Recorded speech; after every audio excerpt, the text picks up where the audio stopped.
Hey guys from New Plastic, and today we're modeling, unwrapping, texturing and lighting the fellow Stagg EKG Studio Pro.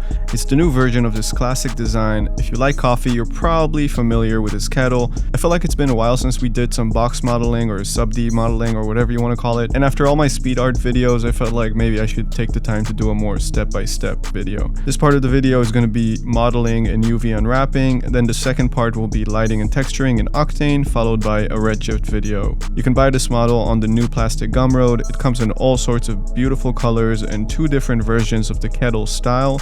Very affordable, great way to support the channel. Or check out the prints and pins I made on the Pink Eye Gumroad, and consider supporting on Patreon or membership, where you can get these project files, watch these videos with no ads, get free products from the store, and all sorts of cool perks, but mostly help me make more and better content for y'all.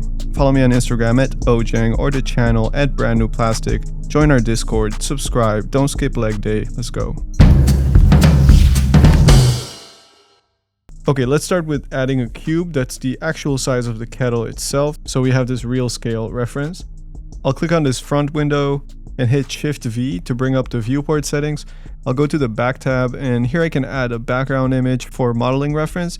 So I'll add this front view image, and I'll just adjust the scale and position so it fits the cube that I have, because I know that's the scale I'm going for.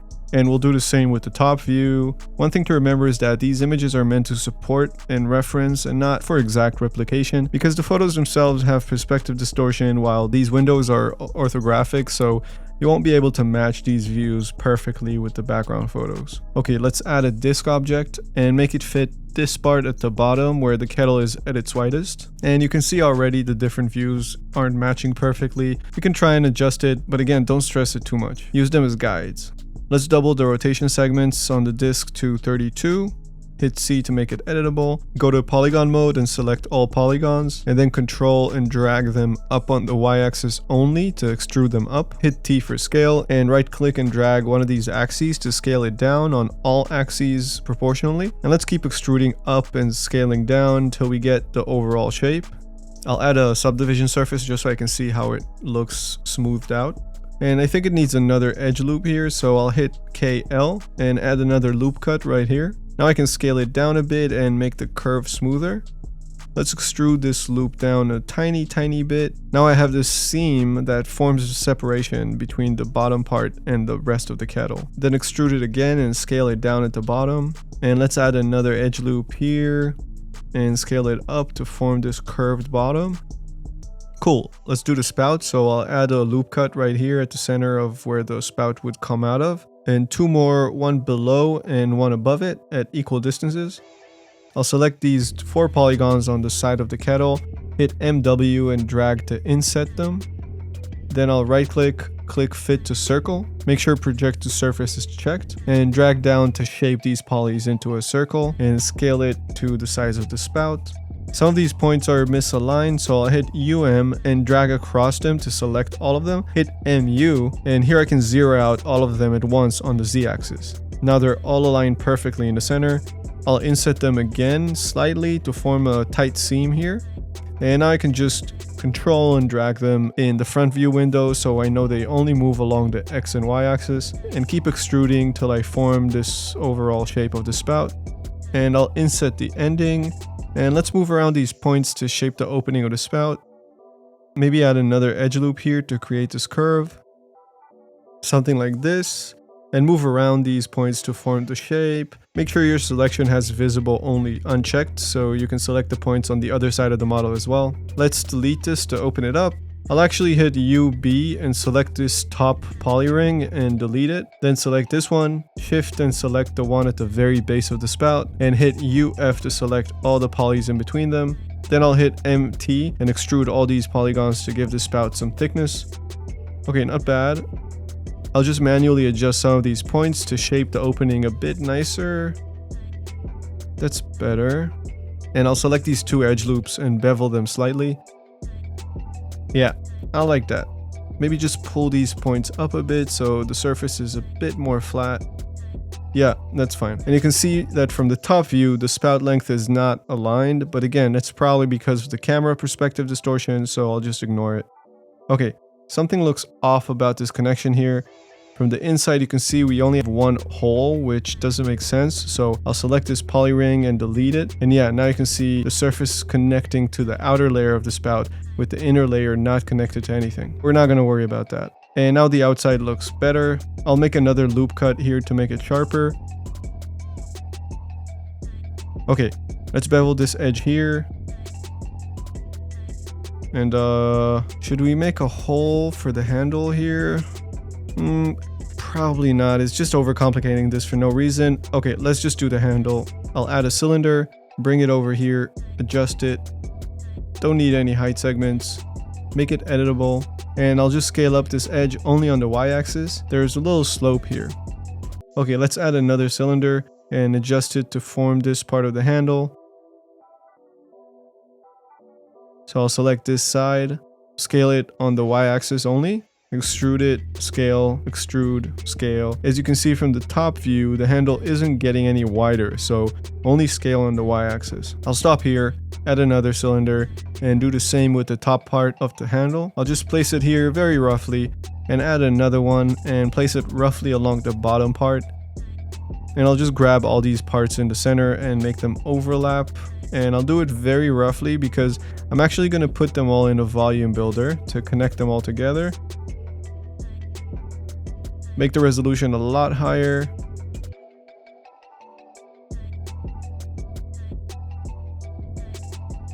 Smooth them out. Inflate them with the dilate object.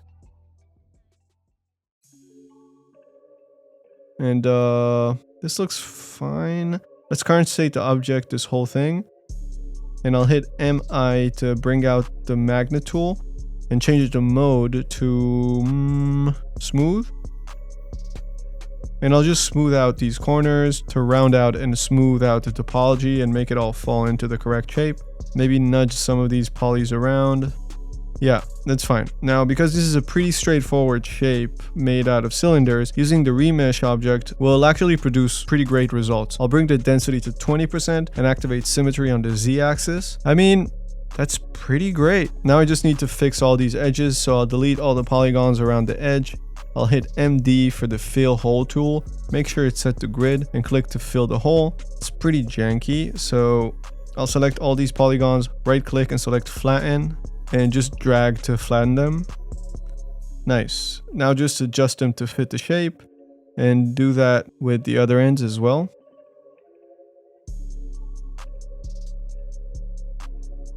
Maybe add another loop here.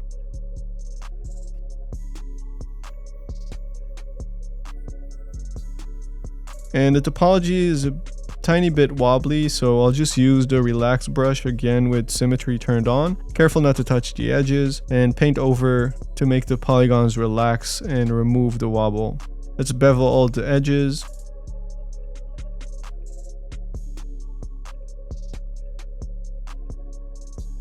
Cool, let's slide this edge loop down a bit to make this seam more tight. And then extrude this poly ring inwards to add this strong separation.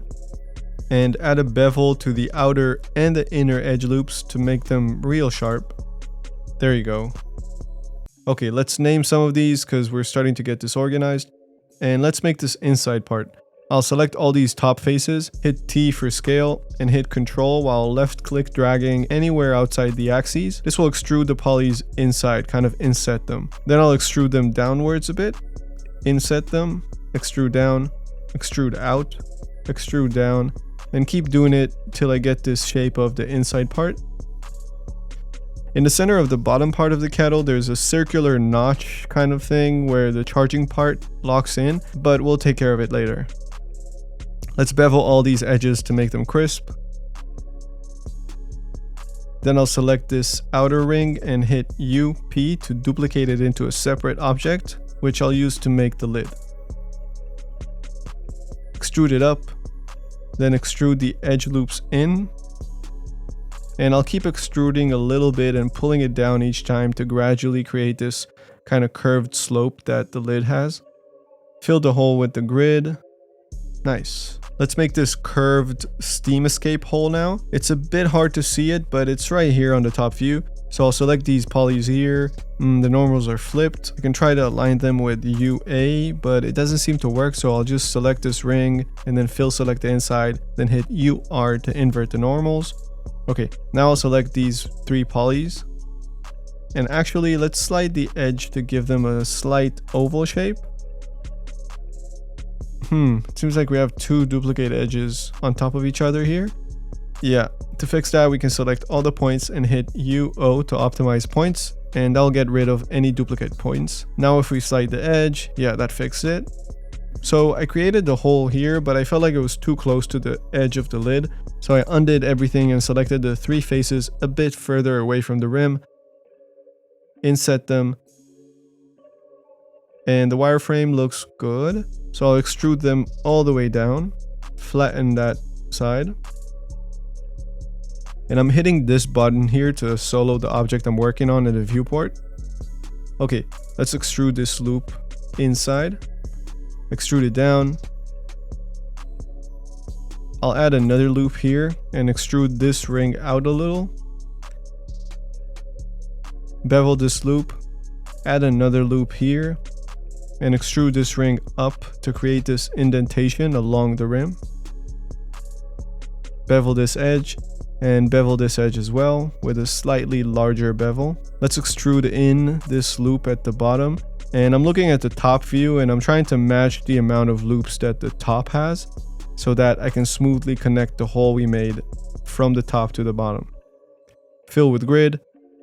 Nice. Now I'll just select the corresponding polys, inset them, delete them, and also delete the polys from the extruded hole. Now I'll just select these 2 poly rings, hit MP, and bridge them together. Nice. I'll add another edge loop on the inside here to make sure the corner is tight. And yeah, that looks great. I'll add a loop here as well. Okay, great. Let's make the rubber gasket on the side of the lid. I'll select this poly ring and UP to duplicate it into a separate object. Scale it down a bit on the y-axis. Let's just inset it. Add another loop in the center.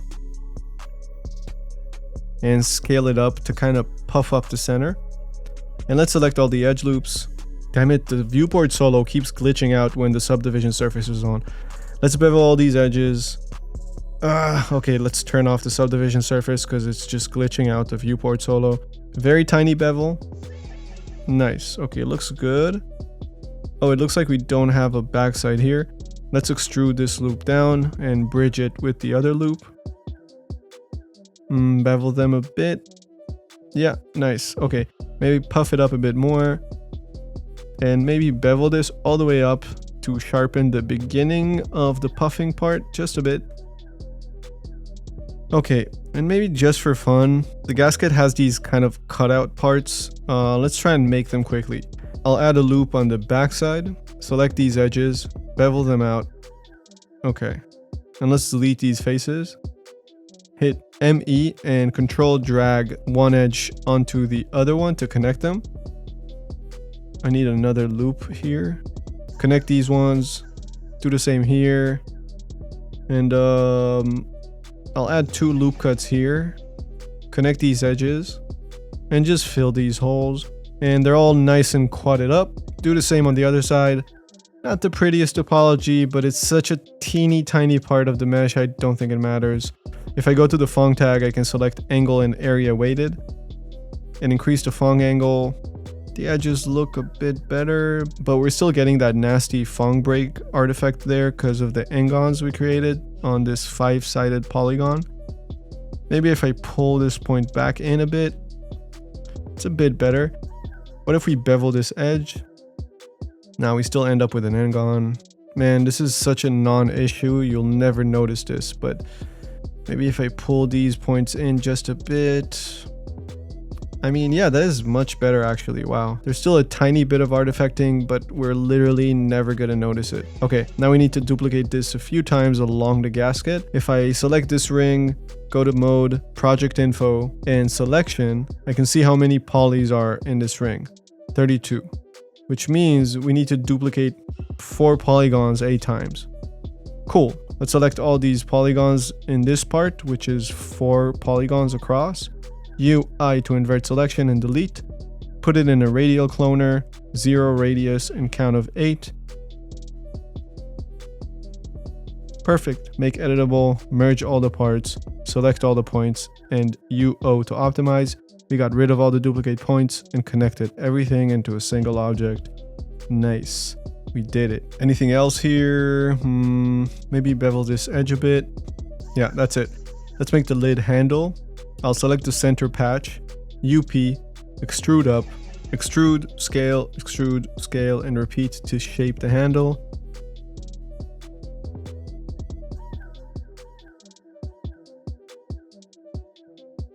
Cool, easy. We still need to make that charging slot at the bottom of the kettle, but let's make the base first. I'll add a cube and scale it to fit the bottom part of the base. Then I'll add a plane and align it with the cube. Make it the same size of the cube and place it above it to create the thinner glass part. Let's fit circle the 4 faces in the center to make the hole for the charging port. And actually, let's replace the image from the top view to an image of the base only. Adjust it to fit our current scale. Cool, let's scale this circle. So we need to make 2 holes in the glass, one for the charging port and one for one of the buttons. The central hole is easy. We just make this circle, then inset it, and we now have this perfect circle in the middle. But the other hole will be a bit more tricky because we're gonna have to add more polygons in that area in order to create a smooth, small hole. First, let's round the edges. So I'll add loop cuts on all corners and drag in the edge on the corner till we get the curve that we need. And add this to a symmetry object. Snap points in place just in case. Make editable, merge the 2 objects, select all points and UO to optimize. Okay, nice, everything looks good. Let's slide this loop to one side of the button, add another loop on the other side, and drag this one to the center of the button. Maybe drag these 2 edges up. I'll add another loop across, and actually let me drag all these surrounding edges away a bit to make some space.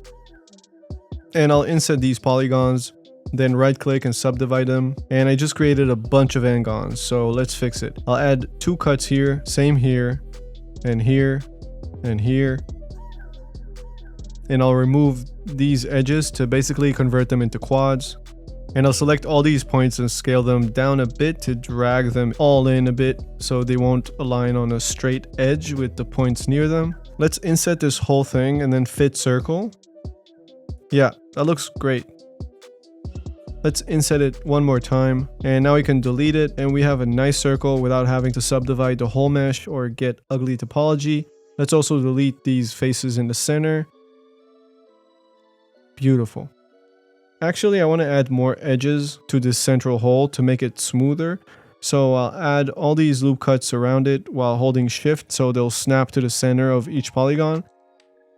I'll select all these new points and scale them up a bit to move them away from the center. And in order to not have all the subdivisions on the surface, we'll do the same thing here as we did with the small hole. I'll create these cuts here and remove all these extra edges now, and do the same on all sides. And to select all these edges at once, I'm just double clicking them and I'm hitting MN to remove them. And again, select these points and pull them in a bit to form this kind of kite shape instead of a triangle. Let's select all points and optimize just in case. Yeah, we're good. Yes, sir. Okay, let's select all faces and extrude them down. Make sure to create caps. Normals are inverted, so you are to flip them. And now we just need to bevel these edges,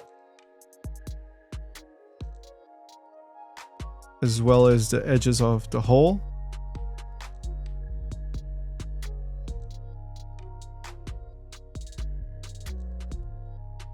And I think we're done with the glass part. Let's make the buttons. I'll select the inner poly ring and split it. Scale it down. Invert normals. Extrude the edges inside a bit. Fill with grid. Maybe scale up a bit. Good. Let's duplicate it. Move the top points to make it slightly thinner. And let's make the part under the big button. It's a cylinder with these ridges on the side. I'll duplicate this button and delete everything but the sides. Select all the edges along the ring and bevel them with no subdivisions. So we're basically duplicating them. Now select all these new thin faces, lock the y-axis at the top and extrude them outwards so they don't scale up on the y-axis. Extrude these loops inwards. And again, hit fit circle to relax the circular spread and fill with grid. Now I think I can just even add a bevel deformer with a really small scale. Yeah, that's fine. I mean, you're barely gonna notice this part. The button looks kind of puffy, no? It's because there aren't enough loops on the edge. So let's add another loop cut near each edge. And now it's nice and flat. Let's do the same with the smaller button. You can probably scale it up a bit too. The subdivision is kind of making it smaller. Okay, nice. Let's create this charging port. There's actually a ton of subtle complexities in this port thing, as you can see in this photo from a different angle. So we'll try to do the best we can, but honestly, we're not going to go too crazy over it because it's a very hidden part of the model. Add a cylinder, center it to the glass part, and even though it's a small part, let's crank up the rotation segments because it'll help with all the tiny topological details. Make editable, delete everything but this top part. Extrude it up a bit, then inset till we get to this first notch, inset again a tiny bit, then again till we get to the base of the extruded port, move it up just a bit to create a tiny slope, inset, move up a tiny bit to create this bevel, extrude upwards halfway, inset a bit, extrude up all the way, extrude out and up, inset, extrude down, inset, extrude back up, and keep doing it till we get all these rings in the center of the port. And I'm roughly matching them according to the top view look. Then final inset, delete and fill with grid. Let's also fill grid the bottom side. Okay, now we need to create this cavity where the metal part sits. I'll select all these polygons on the side, right in the center of axis, extrude them in, then select these polys on the floor and extrude them down. Let's select all these faces here, and let's select two more similar sections along the ring. So somewhere here, and actually let's see exactly how many faces we have selected. So 2, 4, 6, 8, 10, 12. So let's make sure we're selecting 12 faces 3 times across the ring. Extrude them inwards, UM to select all these bottom edges and drag them up a bit. Cool. Let's extrude down this poly ring.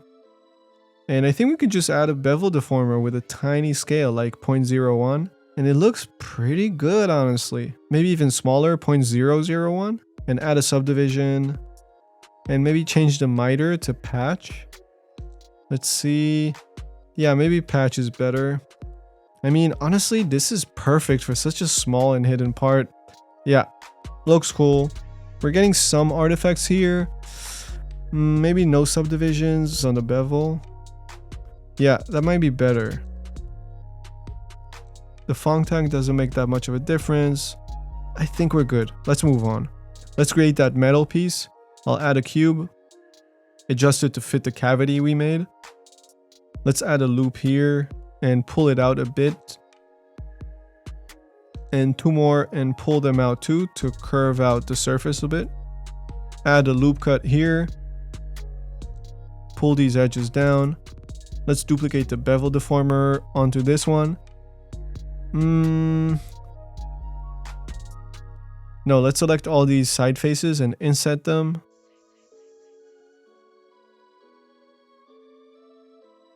And will this work? Oh god, no. Okay, let's bake this bevel and add a few loop cuts here.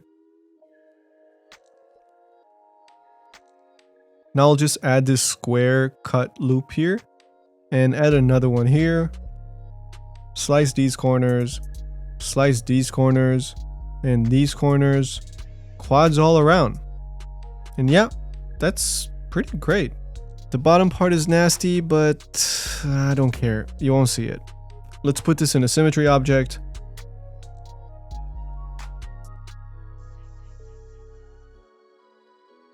Make editable, merge objects. Bring all these points to z-axis 0. And also all of these ones. Hit UO to optimize. And we're done with this guy. Man, so much work for such a tiny piece. But we're not done. There's still some overcomplicating to do. First, let's bevel this edge a whole lot to really round it out. Extrude down the center and bevel it. And what I want to do is create this fidget spinner looking shape in the center of the port. Let's bevel this edge as well. And let's add a cylinder.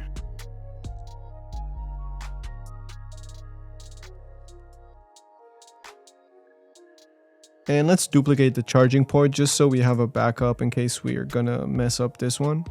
Let's clone the cylinder 3 times around the center. Make editable and adjust the cylinders so they align with the edges. Okay, I think we'll be good. Let's add a loop cut here. Duplicate the cylinders. Merge them. Delete their bottom part and fill with grid. Now let's abstract them from the port mesh with a boolean. Let's add a loop cut here on the cylinder. Okay, this might get messy, but let's keep going. Current state to object, merge these two together, hit ME, and now using the polygon pen tool, we're going to drag these points manually to merge them together, and I'll try to keep them all as quads as much as possible.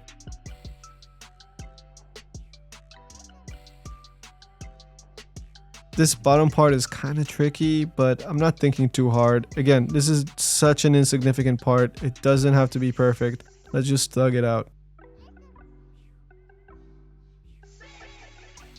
Okay, with subdivision surface, it's disgusting. Let's select all points and UO to optimize. And damn, that actually helped a lot. What the hell? This is actually pretty fucking good. I mean, the bottom part is really tough, but it's doable. I think we can maybe just use the magnet or brush tool to relax these faces. I mean, it's working. Maybe even smoothing it out. Hey, that's good enough for me. Now we just need to do the others too. Maybe I'll just clone this part. So I'll select this whole section, split it. And we have 80 faces along the ring, so it's not dividable by 3. Fuck it, we'll make it work. Let's select this whole third part, UI and delete. Put it in a radial cloner, 0 radius 3 times, make editable, delete all the overlapping faces,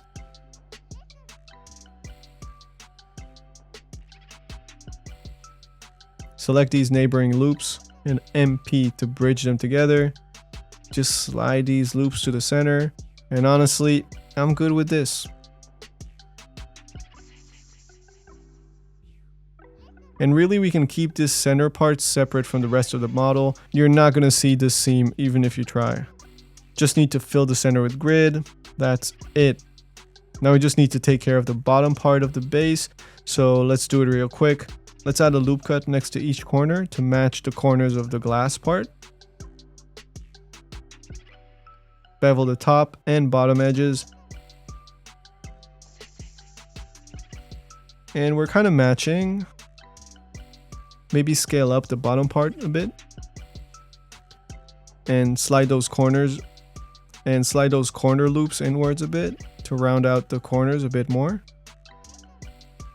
Okay, select this face at the bottom, inset it, drag down, inset again, delete it, and fill with grid. This edge we can actually drag back up, bevel it. Yeah, that bottom extrusion that the base sits on is larger than what we have, so let's select all these faces in the center and scale them up. Much better. Inset it a little bit and maybe drag it down further a tiny bit. Yeah, that's fine. Bring the base up closer to the glass. Align the charging port with the base. And let's clean up our object list a little bit. Okay, last thing we need to do is fix up the bottom part of the kettle. Let's align the kettle with the base. And let's fill the bottom part with a grid. Extrude it inwards to be slightly larger than the charging port. Extrude it up just over the charging port. And let's solo it. So yeah, we're extending beyond the inside of the kettle. So let's just select the bottom inside, extrude inwards, extrude up. And now we're good. Let's just bevel these edges. And also this one. Let's select this center patch. And we basically need to create the negative space of the charging port so they can kind of interlock with each other. I'll hide the background image and make sure I have the charging port visible. And it's hard to see with all the wireframe, but I'll try to match the ring grooves as much as possible. It doesn't even look like the kettle is aligned with the center of the port, so let's move the whole kettle and center it with the port. That's good enough.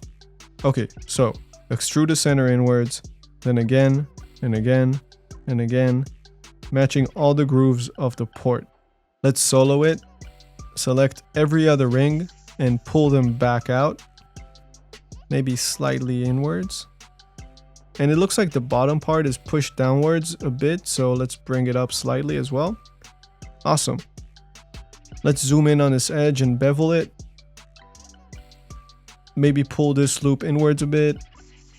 And we just need to add the screw holes and the tiny legs at the bottom. So let's add a bunch of loops here. And I'll manually slide these points to form a semi-round shape 3 times across the bottom. Doesn't have to be perfect, something like this. Now I'll select all the faces inside those shapes and fit circle. Honestly, I should have done this first. I didn't even need to drag these points around. Inset them, extrude up, inset, select the edges and bevel them. Perfect. Now the legs, select these faces, UP to split, and let's select all the corner points and bevel them. And maybe just quickly add these cuts. So now we have all quads. And yes, I didn't notice one cut was misaligned, but it's so tiny, it's barely going to make a difference. Maybe shape the point just a tiny bit to make the curve nicer. Select all faces, extrude, select the edges. Viewport solo is glitching, but we selected all the edges, bevel slightly, and that's good. Now delete the rest and put in a radial cloner and duplicate it around the base. Are we done? No, the handle is missing some edge loops. Quickly delete these faces, fill with grid, bevel the edges. Done with this one. And here, inset these faces very slightly, extrude into itself, and bevel these edges clean. Oh, of course we forgot to screw here. Select these 4 faces, inset, right click and fit circle, then inset again, extrude in, and bevel the 2 edges. I mean, it's pretty smooth. There's some very subtle artifacts around the edges. What if we pull these points back in just a tad? That's a bit better. What if we fit circle this square? I mean, yeah, that's actually really smooth. Okay, let's make a quick screw. I'll put in the cylinder, give it 6 rotational segments. No need for height segments. Make editable. Insert these faces and pull them out a bit. Inset again and extrude them in. Inset again and push in just a bit. What if we add a bevel deformer at 0.005 centimeters? Not quite right. Let's lower the angle threshold to bevel the lines around the ring as well. Yeah, these corners here can be better. Let's do it manually. I'll current state the object, add cuts here. And I think we have duplicate points. So I'll select all points, hit U, Shift O, and in the optimize settings, I'll make sure the tolerance is very small. Okay, now let's get rid of this point. And let's do the same with the other corners. And don't forget to add a cut here to connect these points. I mean, perfect for what we need. Maybe scale it up a bit.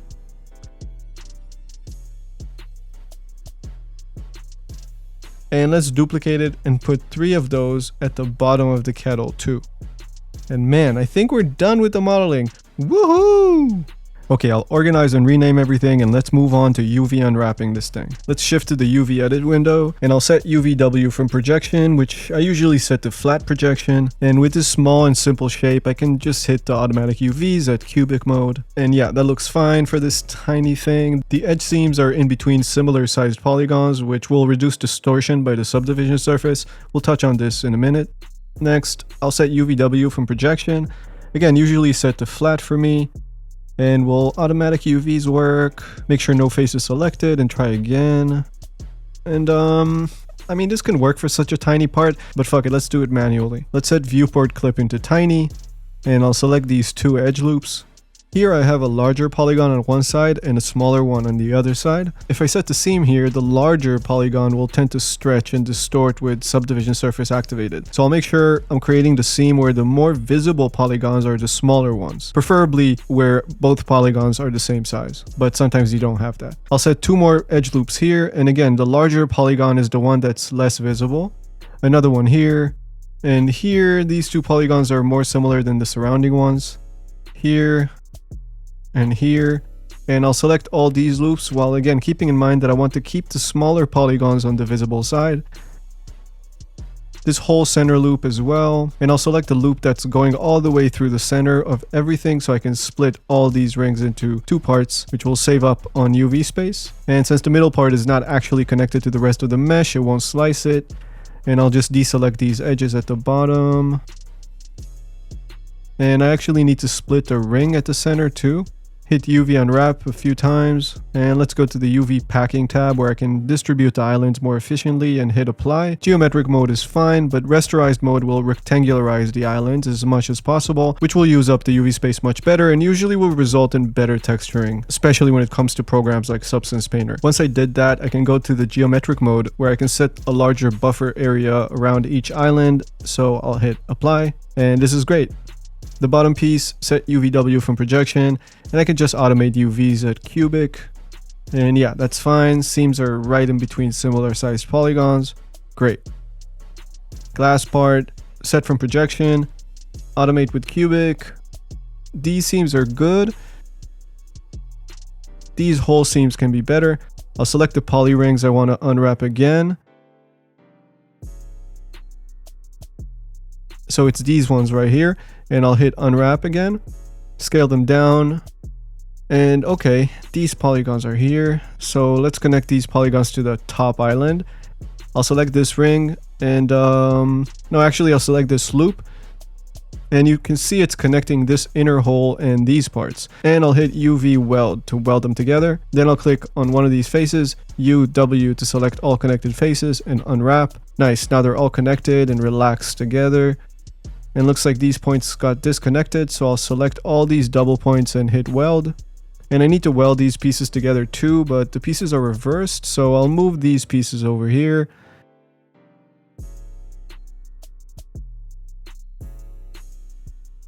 And weld these points.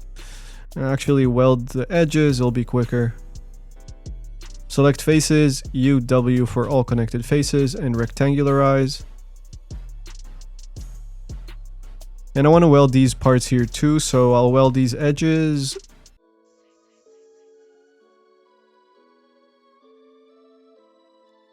Then click UW to select all connected and unwrap.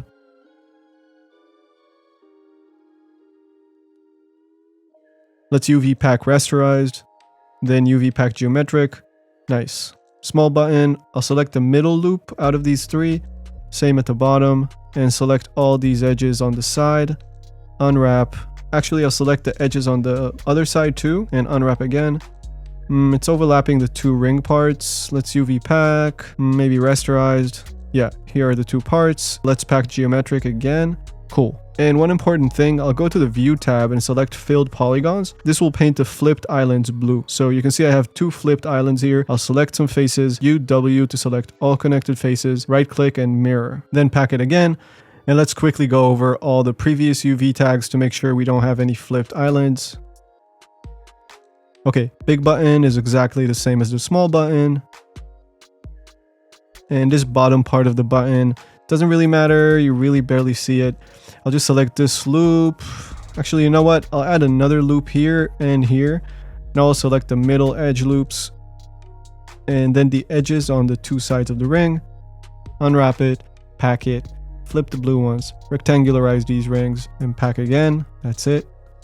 The lid, I'll select this loop, this one, this, and again, I want to try and select loops that are in between two faces that are as similar size to each other as possible. Okay, slice the rings into two halves.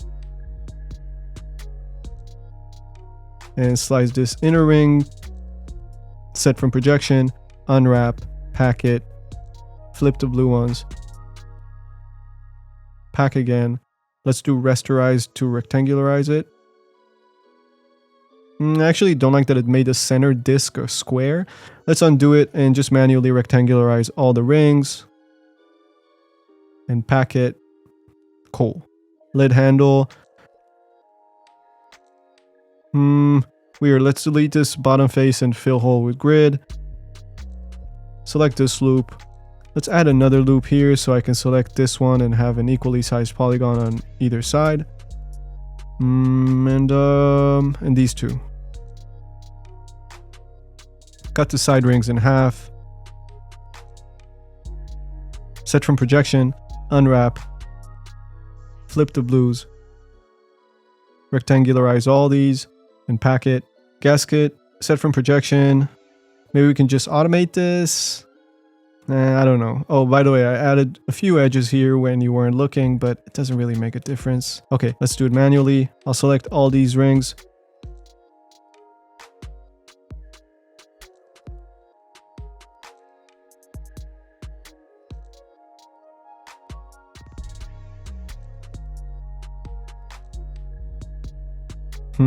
Messy. Let's add these loops as well. And just go all around and make these same selections. Unwrap again. Okay, let's rectangularize these really thin pieces. And all these ones too. Let's flip these blue ones. Let's pack it.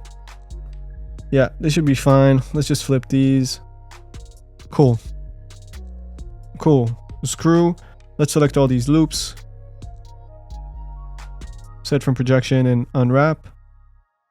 Damn, that front ring is really distorting. Let's try a different projection. I'll select just this poly ring. Click on the cogwheel next to the projection. Make sure you use polygon selection is checked and select box. Okay, now it's looking clean. Let's inverse the selection and unwrap these other polygons. That's not right. It didn't use our edge selection. Let's go to edge mode and in the unwrap options, make sure restrict to selection is checked. Okay, nice. Let's select this ring, flip it and rectangularize. It says it's not a perfect ring, but I can see it is. That's weird. Weird. I have a feeling we have duplicate points hiding here. Let's select all points and use Shift-O to optimize on a very, very low tolerance. Yep, we had some duplicated points. Let's unwrap this ring. And we need to weld these points. And now rectangularize works. Nice. Let's also weld these points. Cool, let's pack this. And we can drag this UV tag onto the other screws, but actually we can't because we need to fix their topology as well. I'll do it later. Okay, the handle. I'll select this loop. I'll add a loop here and select it too. This one. These two. And these center edges. Set from projection to flat. Unwrap. Rectangularize these rings and pack it. Easy. Handle base. Select these rings. Split the side ring. Flip this ring and rectangularize.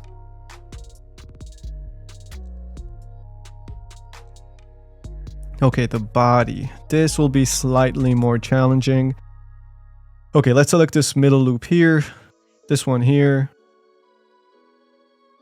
all these edges,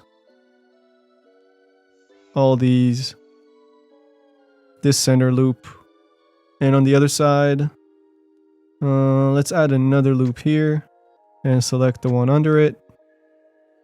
Also these two, this one at the bottom, and let's zoom in here and select these two loops. So again, the larger faces are hidden inside this crevice.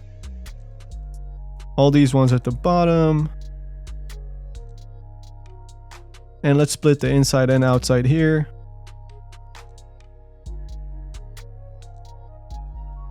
Okay, let's unwrap this. Oh, I forgot to add edges to split these two rings.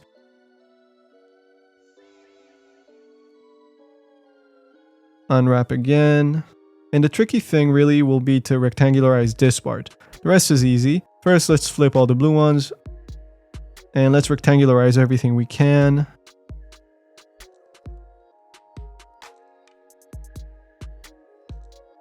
Okay, now the reason this one is tricky is because you can't rectangularize this type of shape because of the hole it has for the spout. So it's not a grid. So we're going to have to do a little bit of manual work.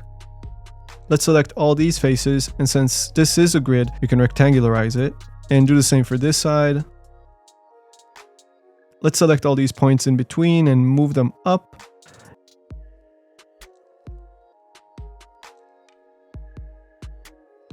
And now select all the horizontal edges and hit UV straighten, which will align them all in a straight line, and keep doing it with all the other edges. And we can actually select multiple loops at once as long as they're all parallel to each other. Let's move this hole up and straighten this loop and these two as well. And we're almost there. Let's go to View and Distortion, and this will show us how much UV distortion is happening. Gray means neutral, red means squashed, and blue means stretched, or the other way around. And we're getting a little distortion, but it's okay, we can't really avoid it. Let's manually eyeball align some of these edges, and you can see overall everything is pretty evenly gray. Now lastly, I'll select all these points except the ones around the spout hole. Right click and select Add UV Pins. This will make sure all these points won't unwrap even if I unwrap them, which means I can unwrap this whole island again, but only the faces around the spout will relax. So now this looks kind of bad, but you can see the faces around the hole are more gray and the UVs are less distorted. That's it. I try to see if I can remove some of the distortion, but this is the best I could get it. You can't really avoid some distortions and you're barely going to notice it, but the fact that it's rectangularized will really help with smooth texturing. Let's pack it, and bam, we did it. Lastly, the legs, we can automate it, or maybe just do it manually quickly. I'll select these loops.